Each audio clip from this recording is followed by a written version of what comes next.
Nous passons au 2 de 3, conditions nécessaires et suffisantes, CNS, pour être la loi d'une var. Alors, il faut, comme dans le cas fini, que toutes les probas soient positives et que la somme des probas fasse 1. Donc, vous allez voir qu'on va faire exactement comme dans le cas fini, sauf que la somme qu'on va calculer et qui doit valoir 1 va être une somme infinie, c'est-à-dire la somme d'une série. Et donc, on va utiliser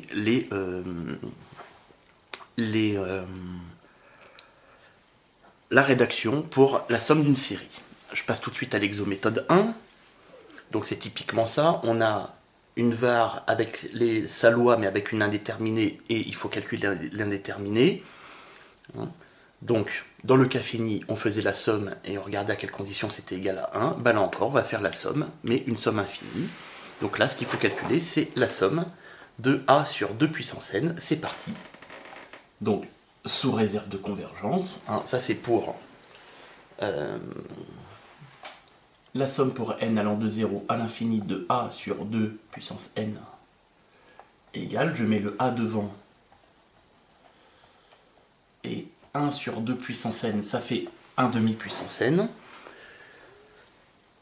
Donc, ça, je calcule, c'est une somme, c'est une série géométrique de raison 1,5 avec un demi strictement compris entre moins 1 et 1, donc elle converge, et donc la somme vaut 2a.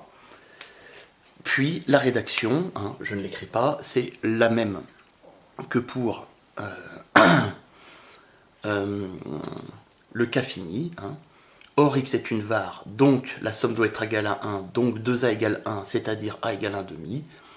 Avec un tel choix de a, on a bien p de x égale n égale 1 sur 2 puissance n plus 1. Alors je vais préciser pourquoi. Donc p de x égale n, c'est a, c'est-à-dire 1 demi sur 2 puissance n, ce qui fait 1 sur 2 fois 2 puissance n.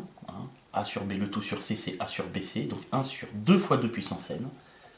Et 2 fois 2 puissance n, ça fait bien 2 puissance n plus 1, qui est positif, et la somme des probas vaut 1, donc avec a égale 1 demi, x est bien une var.